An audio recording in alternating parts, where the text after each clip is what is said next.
All right. Well, good afternoon, everybody. Nice to see a nice full room. I hope I know this will work fine because my partner in this meeting is going to be Sue, so everything will work fine along with Bill doing the AV. So let me just go around the room so I know that everybody, our guest, how about we stand for the pledge? And Sue, I'm going to ask you to kick it off for the God Bless America, if you would. I pledge allegiance to the flag of the United United States of America. to the republic for which one nation under God, indivisible, with liberty and justice for all. God bless America, land that I love. Stand beside her and guide her through the night with the light from above. From the mountains to the prairies, to the oceans white with foam. God bless America, my home, sweet home. God bless America, my home, sweet home. Okay, so we'll kick it off with our moment of inspiration. I have a few things thought I would provide here to make sure I'm earning my keep. So I've got two quotes from two different people. Let's start out with the 39th president, Jimmy Carter, who passed away on the 29th of December. Had lots of good things that he said through the years. Here's a couple that I'll share with you. First of all, number one, we become not a melting pot, but a beautiful mosaic. Different people, different beliefs, different yearnings, different hopes, different dreams. Second thought from Jimmy Carter, you can do what you have to do, and sometimes you can do it even better than you think you can. Number three, war may sometimes be a necessary evil, but no matter how necessary, it is always evil, never good. We will not learn to live together in peace by killing each other's children. And lastly, we have a tendency to condemn people who are different from us, to define their sins as paramount and our own sinfulness as being insignificant. So Jimmy Carter, who I believe today is being laid to rest. So very good, nice long life, very good man. My second couple of quotes here are from somebody else who would have been 90 years old today, and I know this gentleman is a favorite of Neil's. This is Elvis Presley, who was born January 8th, 1935. So a couple of words of wisdom from Elvis. Truth is like the sun. You can shut it out for a time, but it ain't going away. Number two, I'm not trying to be sexy. It's just a way of expressing myself when I move around. Number three, ambition is a dream with a V8 engine. It's a great quote. And lastly, the Lord can give and the Lord can take away. I might be herding sheep next year. So words of wisdom from Elvis Presley, who would have been 90 years old today, which is kind of hard to get your arms around. As far as the history lesson for today, born today in 1984, none other than our friend from North Korea, Kim Jong-un. In 1947, on this date, January 8th, David Bowie was born. Just a little side note regarding David Bowie. David Bowie was the first performer to ever sell his entire book of songs to a financial company to be used as an investment as part of their portfolio. And my employer, Prudential Financial, purchased that book of songs, and it turned out to be a very fine investment, and that's very common today in music business. In fact, most of the big artists are selling a good chunk of their music prior to their death, so they understand what the value of it is, actually. In 1918, President Woodrow Wilson announced his 14 points, which were was the plan of peace following World War I. Didn't work too good, but it was a good idea. In 1915, General Andrew Jackson defeated Great Britain in the Battle of New Orleans. If you're ever looking for a good read on that, very quick, very nice, to the point. Brian Kilmeade's Andrew Jackson and the Miracle at New Orleans is a great book. And in 1790, President George Washington delivered the first State of the Union. So lots of things happening on this date, January 8th, through the years. So I am going to turn the meeting over to Sue at this point, who will be facilitating for the balance of the meeting. It's good to see everybody, even though it might be through Zoom, but coming in loud and clear. Nice to see a full room. So Sue, it's all yours. I would like to introduce our speakers for today. Excited to hear about this stewardship that you have. They're from the Easton Stewards of Palmer. And I've known Ken for 40 years at least, and his family. I know about Ken pretty much. He's got 4 kids, 8 grandkids, and he and his wife just celebrated their 50th wedding anniversary. So congratulations there. And in a small world, Tom, I knew Tom's parents and worked with his sister sometimes, but I just met him today. So nice to meet you. And John Marks, welcome. This is wonderful. So I'll let you tell a little more about yourselves, but I guess you are going to, they already did this presentation too for Palmer.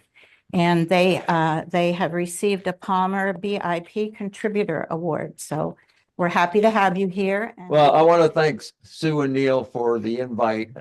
As Sue mentioned, we've been out and around speaking to various groups, the Kiwanis of Palmer.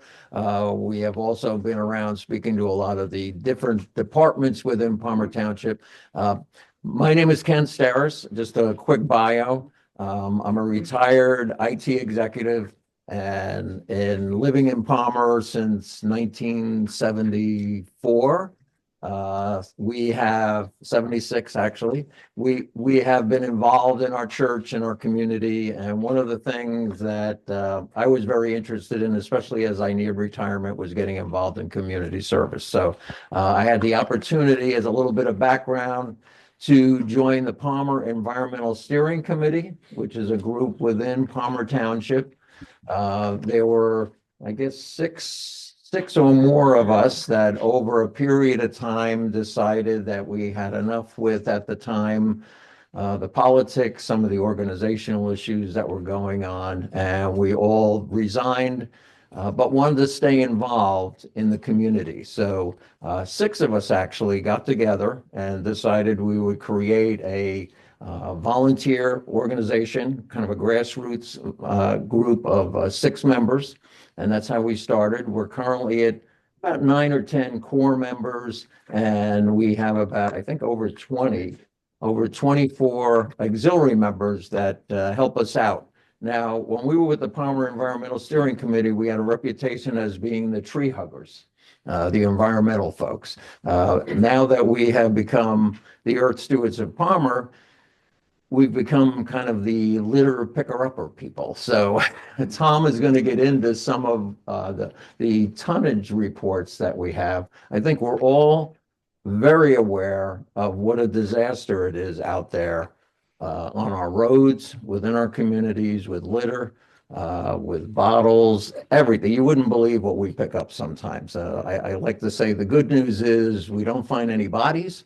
The bad news is we don't find any money either. So, but ESP, one of the first things we decided to do, we have handouts that we're going to give you, or we have given you. It gives you an idea of where our heads are at with our vision and our mission statement. We started realizing very quickly that in order to keep up with what we were seeing out on the trails and the roads, we were going to need to partner with a lot of people. And one of the first ones we partnered with was DNL. And we took responsibility for cleaning the trails all through Palmer and up through Tatamy. This gentleman here, John Marks, is out literally every day along a certain section of the trail or the roads, picking up litter, and we keep track of all of that. In addition to that, Palmer has, actually the Earth Stewards of Palmer have a better relationship now with Palmer Township than we did when we were on the Palmer Environmental Steering Committee. We have a very, very good relationship with Bob Williams, who is the township manager. In fact, we'll be going into something that he has agreed to for the last 3 or 4 years, and that's an annual meeting that we have with him and his staff. We go over all the plans and programs that we've been working on throughout the previous year, as well as going into the following year. So 2025 will be going in. John has a very exciting program that has been embraced called Palmer Proud that we'd like to make you aware of. So when I'm finished giving a little bit of background here, we're going to have Tom step up and say a few words about reporting some of the statistics and those kind of things that we've been involved with, as well as John will get up and go over this program, Palmer Proud. Our mission here today is to make you aware of who the Earth Stewards of Palmer are. In addition to picking up litter, we do that on the roads throughout Palmer, on some of the bordering roads that surround you, like Bushkill Drive, which is a disaster. There are certain roads that we have highlighted, that we pinpoint, that we report back to the township. We could pick up every week, and every week it would look like we never did anything. So there's certainly an issue within Pennsylvania, and we work with Keep Pennsylvania Beautiful. We work with a number of other partners that Tom will talk a little bit about in trying to identify other like groups, as well as people that we see along the trails that are doing similar things that we are, to kind of mobilize. And like I said, from kind of a grassroots perspective, start getting people more aware through education, hopefully enforcement, and those type of things, and keeping our community safe and litter free. It's not an easy task, but we're committed to it. So in addition, like I said, to education, communication, each of us have within our core group have a responsibility. I'm the liaison back and forth with DNL. We've got a very good relationship with them. For example, the litter we pick up, Tom will talk a lot more about. We weigh that and we tally it up, and we provide that information to DNL, and they use that money for grants, which is very good for them as far as getting funding for different projects that they're working on. So we're heavily committed to those type of things. The education piece, we've done science fairs at local Palmer schools. Pre-COVID, we've done things at the library. We've participated when the Palmer Fire Department had an open house. We had a table there. We were able to tell people about our programs like Palmer Proud that we're working on this year. So it's been pretty exciting for us, and the township has really embraced what we're doing. They're very appreciative. As Sue mentioned, this year we were very honored to get a VIP Community Stewardship Award for our efforts out there, which was very much appreciated. But what we're really trying to do, though, is we have to get more people involved. As you can see, we're not getting any younger up here. So it would be, our goal is to get more people involved, younger people, get some of our youth groups, church groups, the community groups like the Kiwanis, try to get them to help us out in either developing future partners, as well as getting more people out and trying to help out in keeping up with this. So with that, let me introduce Tom Gansel. He's going to give you an idea of, and I'm glad you're seated, because when you hear some of these statistics, I think you're going to be really astounded. Thanks, Ken. Honored to be here. It's always really great for me to come and be involved with people like yourselves, civic-minded people that do a lot for the community and especially the children of this area. So thank you so much for your contributions. I taught in Easton science for 37 years, and that was not enough for me, being civic-minded. My dad was a member of the Suburban Rescue Squad in Palmer for years, so that civic-mindedness was handed down, I'm sure. I was on the Environmental Steering Committee for 23 years, and I was chairman of that for a number of those years. So I've been active in that, and I have to say, of all the committee meetings and so forth, all the organizations I was involved with as a teacher, none could hold what we did with the Environmental Steering Committee. From introducing, the first recycling program, all the way through the first hazardous waste collection in Northampton County. We did a lot of things that we're proud of in that group. When we decided to leave that and join the Earth Stewards, I myself was thinking, I have these strong relationships with these people. I don't want to give up the civic things that we do, the important things we do. So we formed the Earth Stewards, and we've been doing that for about 7 years now. So in those years, we started some of the things I'm going to talk about in the Environmental Steering Committee, but it expanded quite a bit since we've been in the Earth Stewards. So I'll start off with the collection. Now, as Ken said, we were, tree hugging and doing all those things. That was been our reputation for a while, but we take seriously a clean environment, and we've been working ever since 2016. We started recording what we were doing, but when we were on the steering committee, we had done these kinds of things previously. We started out in 2016, and we collected 170 pounds of refuse, 150 pounds of recyclables. Now, I'm not going to go through all the years since then, but in 2022 and 23, we collected 3 tons each year. And this was along the roadways, the Bushkill Creek, Lehigh River, and the bike paths and so forth. So like Ken said, John's out there every day. I'm out there with my wife, my son, who's not even a resident of Palmer, but, was when he was younger. And, like Ken said, it's just tough to keep up with it, but we're at it. So in all the years, and this includes the garbage, recyclables, tires, and TV computers, we have a total of 33,457 pounds, and that is the refuse plus the recyclables. 183 tires and 5 computers, monitors, those kinds of things that were thrown out. I'm going to look at our statistics and try to find out, we actually went down by a ton this year.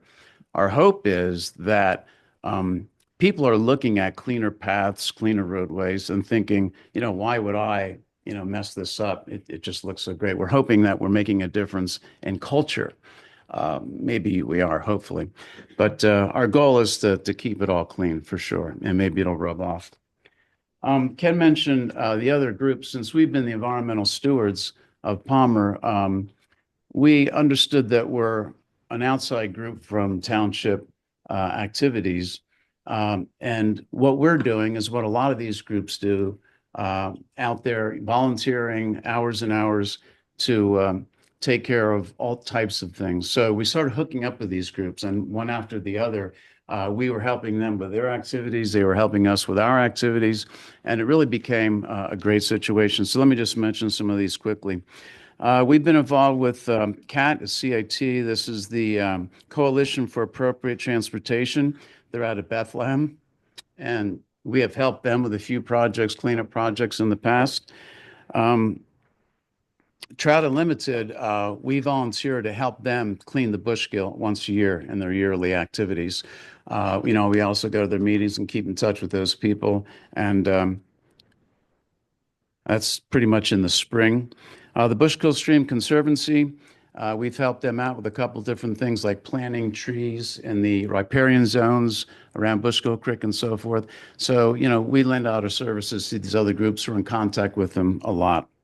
As Ken mentioned, we're involved with DNL, but we're a chapter of DNL, and we have a responsibility to maintain a certain section of the trail. But in addition to the tallies that I take care of and send to DNL for their grant, we also did that all along with the Palmer Township. And Palmer Township has received millions of dollars in grant reimbursement from the state, and a lot of it was because of what we, were doing with the collections and so forth. We have a new group that came up in Bethlehem called Trash Raiders, and we've helped them out a few times clean roads in Bethlehem and Allentown. Let's see, I think that pretty much takes care of our groups. Oh, the Wetlands Conservancy, we removed a covered trailer from the Bushkill. It was there, I don't know how many years, came down the creek from who knows where. But we were out there with, one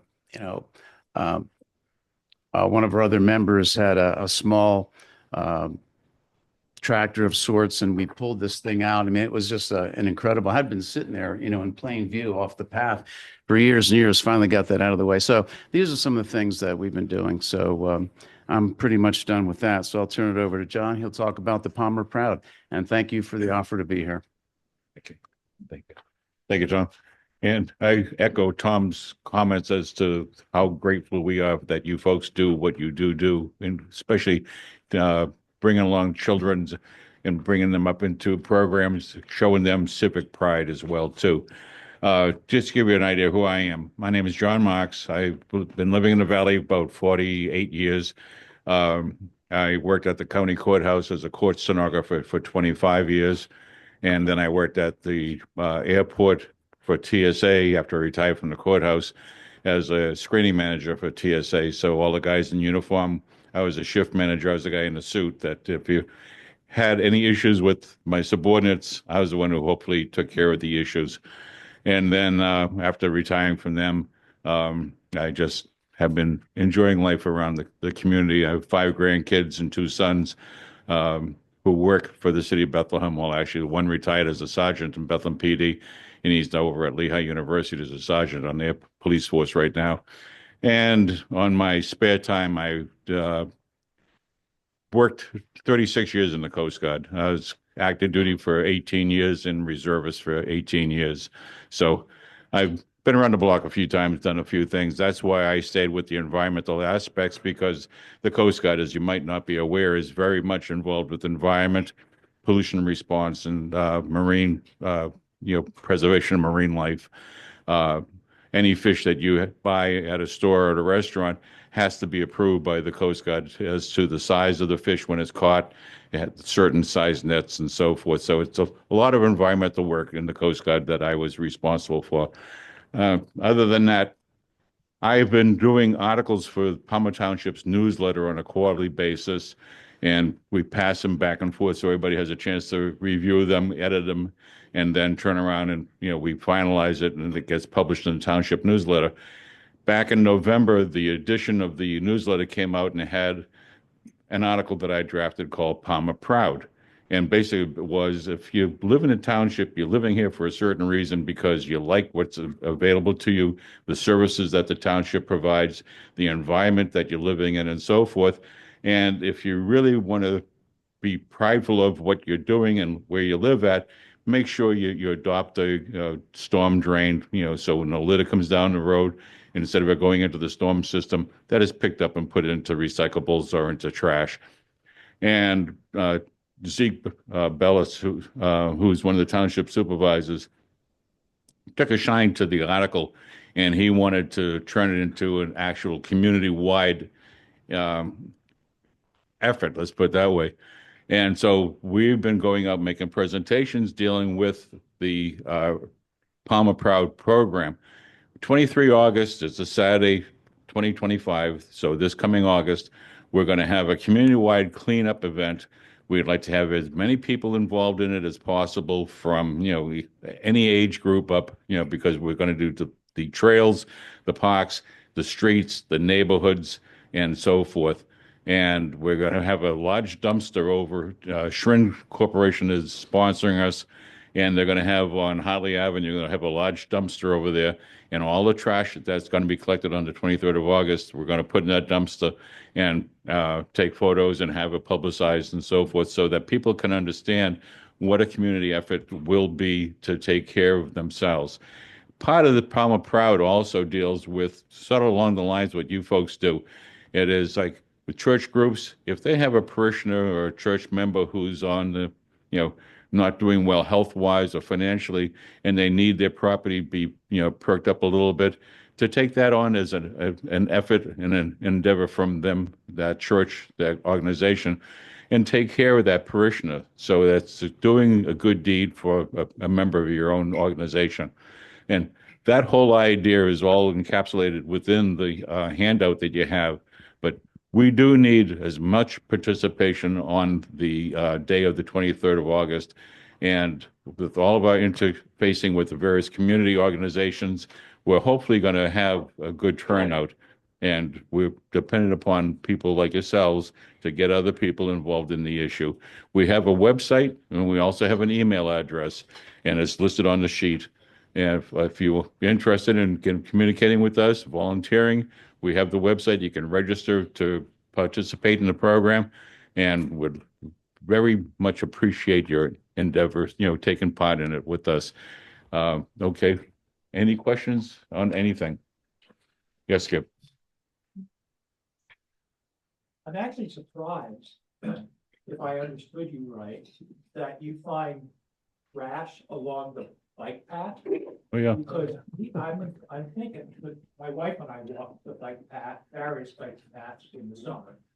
And usually those type of people are more environmentally friendly, and you wouldn't think of them throwing stuff off the bike path, so I'm surprised at that.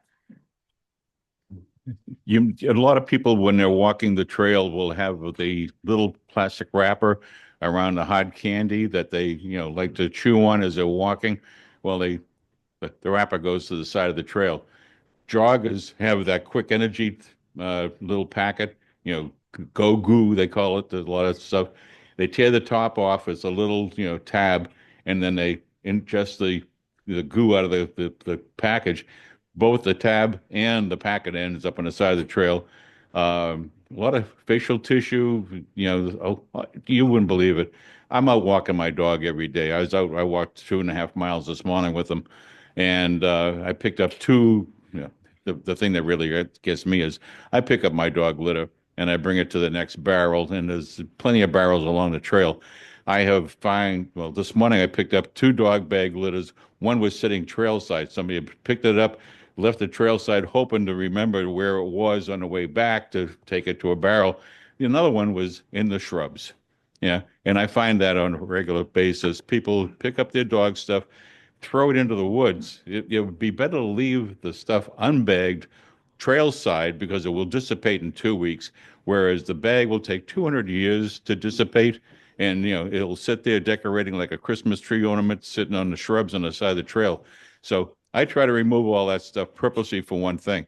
I enjoy the environment. I enjoy having a pristine environment, and having a dog bag sitting there deteriorating for, the next 25 years or so is not, doesn't make me happy. Let's put it that way.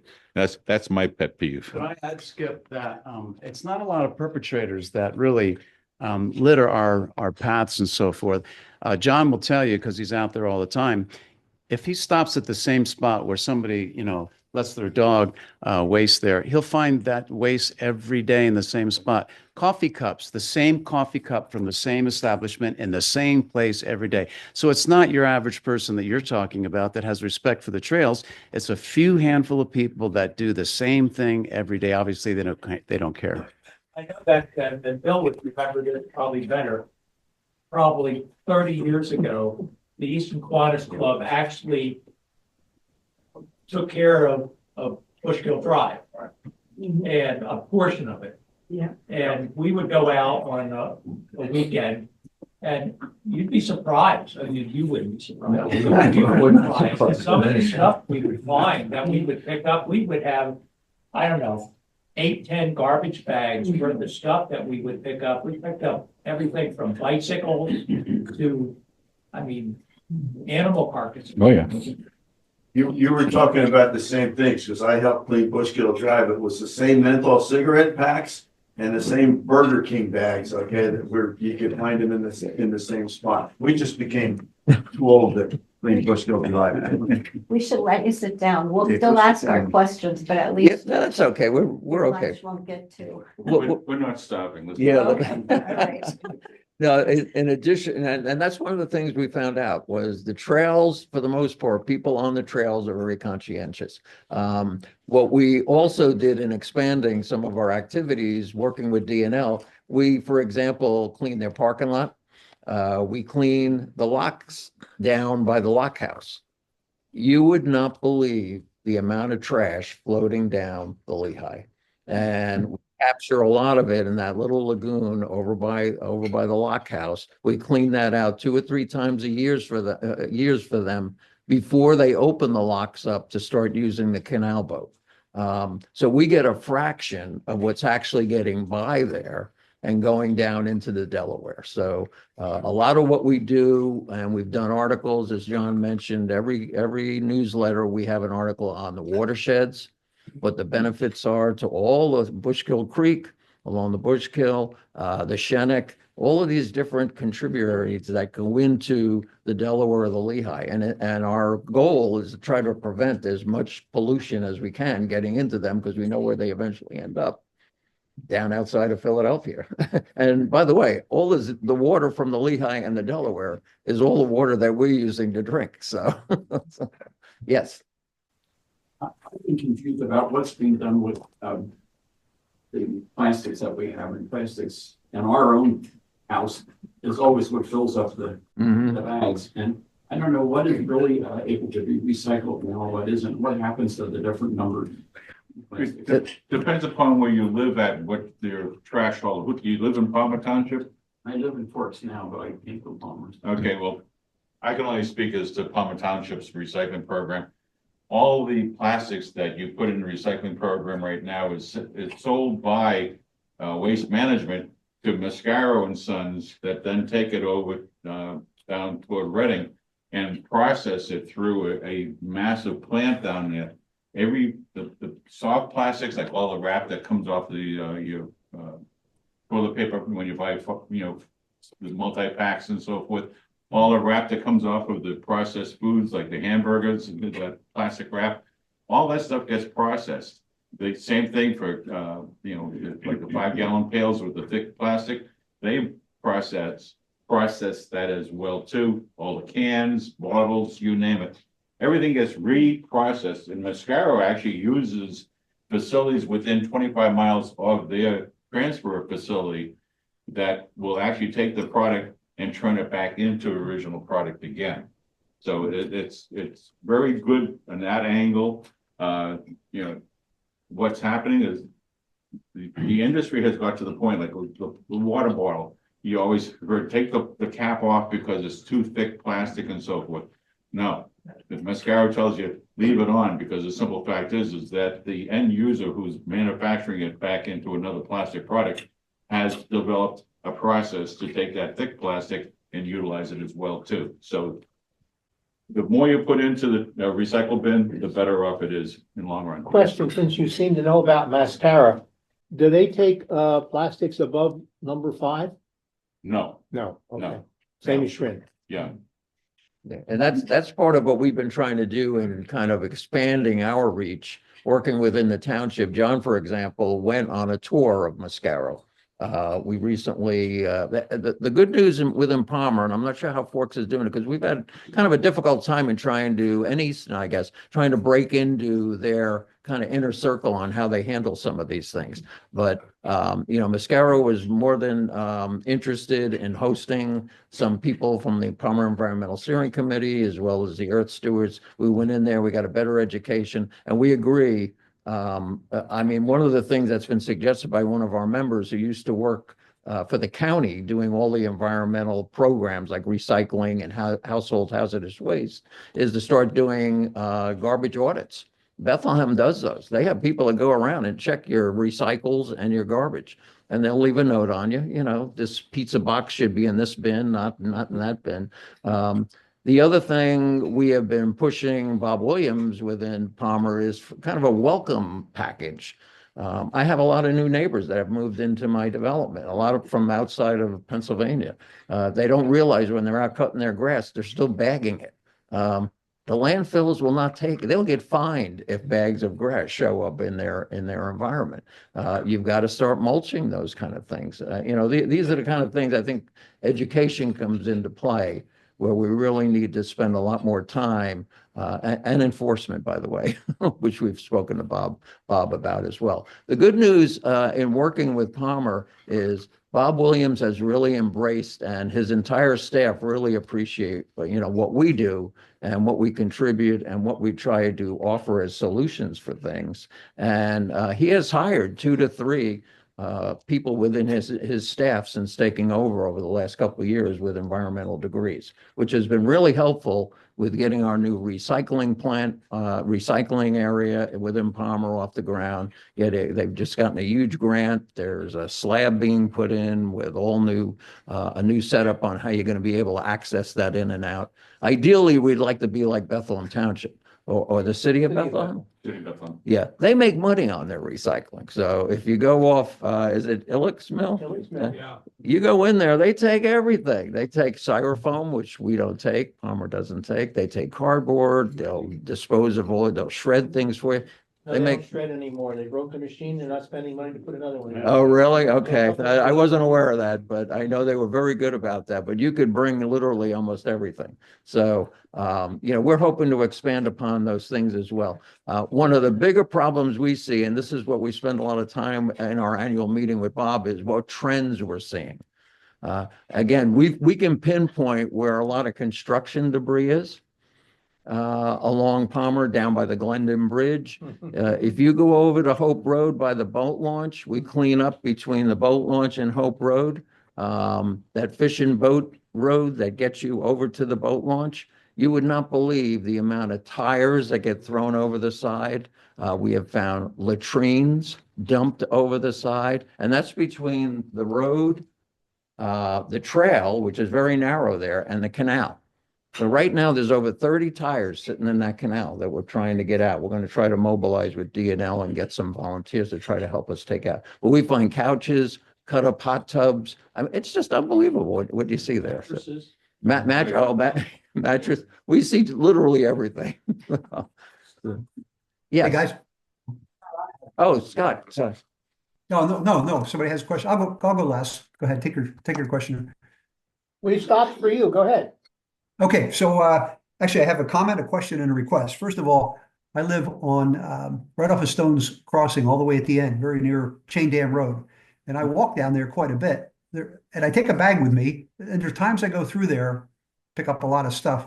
Other times I go through, it looks like it's been all picked up. So if that's you guys, thanks so much, because it's very noticeable. I think when if it's you that are going through there and picking stuff up, it looks great, because that's Chain Dam road is an issue over that bank and everything else down there. So anyway, that was my comment. Question I had was, I think this is a little outside of your purview, but there was an article in I guess it was a November, October Palmer magazine or whatever the last one was, about folks who blow their grass clippings into the road. Mhm. And please don't do that, because I live at the bottom of a cul-de-sac, and they end up down there. They wash down there when it rains. My neighbor was very guilty of that. So I went up and talked to him. I said, "Hey, please don't. Could you not do that? I have to pick them up when they come down here." But anyway, since that was in the newsletter, I think there's been a major improvement in as far as folks blowing their grass out into the road. And here's my request: do you gentlemen and your crew, your helpers, or whatever, come across a lot of aluminum cans, beer cans, that kind of stuff? I'm sure you do. I'm sure you do. Well, we have our club has an initiative to collect the tabs from the top of aluminum cans, and we take them to the Ronald McDonald House. So if it wouldn't be too much trouble, maybe we could give you a little jar with your name on it, your organization, and when you pick them up, you can rip them off, throw them in that jar, and we'll take them when you fill it up. Well, do. We can work. Okay. All right. Thank you. Thanks for being the club. The majority of what we do pick up, and that's what's so significant with some of these tallies that Tom picked, that keeps track of. It's mostly bottles, plastic bottles, glass bottles, beer cans.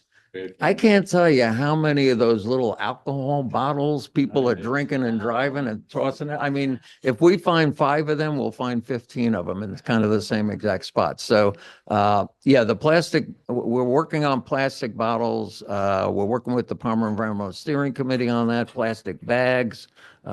There's just so much that could be done within the community if we can get people to kind of, rise up and kind of take a look at what they're doing, especially when you start looking at everything you buy. You buy a sandwich, it's wrapped in plastic, it's got a styrofoam, covered to it. You're getting plastic forks, you got napkins. During COVID, all we found was masks and sanitary, hand wipes. We go through trends. We were going through CRTs for a long time when everyone was transitioning over to the flat screens. We still find flat screen TVs occasionally. Like I said, you wouldn't believe what we find. But lately it's been tires and construction debris. So as people have to pay to get rid of these things, along the side of the road, if it's a quiet area, you're going to find tires And we report all those things so that hopefully the township can come out and pick them up. John, I know, interfaces with a lot of the community, the surrounding communities. He speaks with Forks about different bags of garbage that are left in a big pile. I know over off the Bushkill, there was some over by Binney and Smith that we reported. We find truck tires with rims on them. I mean, it's just unbelievable. I just want to let you remember, I mentioned earlier about Mascaro. Waste Management is up in Penodville right now. They have their major facility up there. They are investing multiple $1 million putting in a center like Mascaro's, where it will pull everything apart and so forth. They're getting money right now from Mascaro because Mascaro's contracted with them to buy from them, but they see that there's a lot of money available in that program, so they're developing their own, segregation site. Yes, Skip. Appreciate that you obviously are from Palmer and your focus is on Palmer. Is there a similar group in Easton? Other than the Easton ambassadors, which we're aware of, and we haven't made contact with, I know they're primarily right within the city, but we're not aware of, at least I'm not, within Forks and Easton. We've reached out to Salpanto. I'll give you a perfect example. We help D&L occasionally when they do their annual cleanups. Lehigh Drive is a disaster. And, we look at like 7822 Lehigh Drive. These are all like gateway roads for people coming into the state, going to Umore Park, going, 2233. They're disasters, absolutely disasters. And we won't get out on the main road. We don't go out on 78 or any of that. We do from PennDOT. They're very cooperative. They give us bags, gloves, vests. We have some of their signs we put up when we're working out on the roads within the community. But PennDOT has become aware through efforts like John writing congressmen, congresspeople, and also to PennDOT. You can report activities to PennDOT, because one of the challenges we have is if we find a tire on, say, Wood Avenue or Hackett's Avenue, for example, you got to figure out whether that's a county road, a township road, or a state road. And we're very fortunate that Scott Kistler, who's the head of our Department of Public Works within Palmer, we can go to him and he'll figure it out for us. And he'll contact the appropriate or tell us who to contact. So, and PennDOT, in filing a report that John normally passes on to that, they're very responsive to that, at least in acknowledging we got your report, we'll get out there and take care. PennDOT has a website that you can go on to, and you can report, a dead animal on the side of the road, or debris on the roadway and so forth. And the regional directors have to respond to you within 24 hours as to the course of action they're taking. And I've got a very good rapport with the two regional directors. And if we report something, it's picked up and gone within the next 24 hours. You have a question? Go ahead. If there's anything I can convey for you to do at the county level, is to have the county do more of the group collections. Many people that I've talked to say, oh, they're gonna have the county collection on such and such a location. I can take my old TV there. I can take some old tires there. I can take old paint there. I can have my shredding done there, and they get there and they wait in line for an hour. And then they say, no, I'll throw it away someplace else. And that's one of your big problems. Tom, what Zach did this year with the collections in Palmer. Yeah, we're working on that within our township, and Tom's going to tell you some of the things that at least Palmer is doing. One thing I will mention, Tom Ditmar, who's a member of our they're Stewards of Palmer, and was also a longtime member of the Palmer Environmental Steering Committee, also headed up when he retired from AT&T, their environmental programs up at the county level. Unfortunately, he retired from that, and the people that have taken it over have not been as responsive as Tom used to have. If you know, he had the household hazardous waste events up at Northampton Community College. He was doing recycling events all over the county. And unfortunately, the people that are running that right now are not as, I don't know, they're not as active as they have been in the past. So it's almost been left up to the townships to do. And we're very fortunate at a time. I'm stealing. Well, you know, I'm sure a lot of you are aware of, we did our first hazardous waste actually in the Langco area up here in Forks. And if you remember that, the wait there was like 2 to 3 hours. And that concept we did for years and years, as Ken said, you know, we're instrumental in driving those pickups yearly at community college and so forth. But one of the gentlemen that Ken mentioned that Palmer has hired, an environmentalist, he came up with this idea that Palmer did this year, and it's just fantastic. For 1 week long, he sat in Hartley Avenue at the township's facilities, and he collected any of the it was e-cycling, wasn't hazardous waste, it was e-cycling. So he collected and logged and did everything right there. And he had so many hours a day, every day, I think it was a couple days a week that you could bring this thing. So you didn't have those long lines. And that to me was a brilliant idea, and hopefully it catches on to the point where, you know, we don't have these yearly things. We have, I think it was across 2 weeks' time, at least 3 or 4 days a week, where residents could bring their e-cycling on the site, and that worked out very well. So hopefully that can continue. Just if I could too, just real quick, household hazardous waste now, the county does run that, but it's by appointment. So that has helped. Okay. We did the original ones up at Northampton Community College, and I absolutely agree. We had traffic control issues. We had the police there. There were people actually running out of gas, waiting online. There were people that had to use bathrooms. And it's a much bigger deal to run them because you have to have EPA involved. You have to have all kinds of grants and funding. So hopefully the county is working on it. The unfortunate part is the county really needs a center where you can have these things and not have to keep finding these places to have them. We've had electronic e-cycling events where it was so out of hand. We were just literally taking things out and throwing them on the side and figuring out later what we were going to do, because it was just, you wouldn't, when we were doing those, we opened it up to refrigerators and Tires. Yeah, tires, and you know, even the household hazardous waste. You would not believe some of the stuff people bring. I mean, things that have been outlawed, like chloridane. They're cleaning out grandma's basement or a barn. You wouldn't believe. I mean, you wouldn't go. This is why they wear hazmat suits. We had a professor from Lafayette bring in about 5 pounds of mercury. Yeah, Well, let me just. We had Oh, one one more more question. question? Okay. That we can all do to help them not have so much to do in a way. Remember the 3 R's: reduce, reuse, and then recycle. And things like shopping bags. How many times have you gone in a store and you had one item and they automatically put it in a bag? But you can just say, oh, I don't really need a bag, and go out without that bag.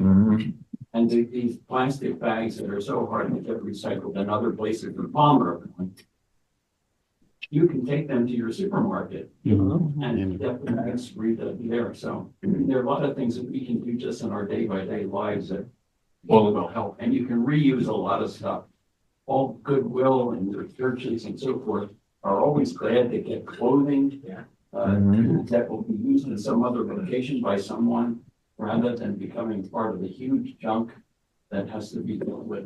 Rechargeable batteries, which are becoming, well, the regular batteries, the one use and throwaway battery, they go into the trash. But the rechargeable batteries, the ones like on your dental, brush, anything that you use, rechargeable, you can bring them down to Lowe's or to Home Depot, and they accept them and they'll put them through a recycling program at no cost to you. It's electronics. Some of them, yeah, you have to check with each one on that. Yeah, because they have a quota that they will, once they hit that quota, they won't take anything else. Quick question. Yes, How sir. successful are the police in like enforcing the $300 fines? Are they successful at that? No. No, They have you zero. got- we're unanimous in that. They have enough to do, really, is the excuse, and I'm sure that's viable. one of the problems, and we've been working with Bob Williams and Palmer in this, and he is committed to this, is trying to bring more technology in. Cameras. One of the Cameras. cameras, surveillance, one of the issues we have, and we were talking with DNL about that, one of the fellows from the city of Easton is that you can have a camera and see a truck come in with a pile of tires and then see that truck leave, but unless you catch them doing it while they're doing it, they Can't won't prosecute. pursue it. So there needs to be better ways of tracking tires and where they start and where they end up. As an example, to get a better handle on this. That gets complicated. Yeah, It does. Oh, yeah. Yeah. yeah, but the police have been receptive, even to the point where we've asked them to, have somebody on a bike. In Easton, they have policemen on bikes that go up and down the bike trail. Maybe just presence would help us on the trails a little more, but certainly the streets are the bigger issue. Yep. so Well, you're- this was amazing. No, we need to have you come back, really. This was so informative, things that we didn't know, ideas, what we can do. And I like the idea of the, working together. And so, and we do have, for anybody that's interested, they do have their website and they're also their email address. So, and if you have more questions and concerns, you can always contact them. This was amazing. I'm really glad And that you were suggestions here. for future contacts and other ideas, don't hesitate. We don't invent the wheel. We're only there to hopefully move it along. Yeah. So any ideas, any suggestions you might have for us, go to our website, go to our email address. We appreciate any input that you could have.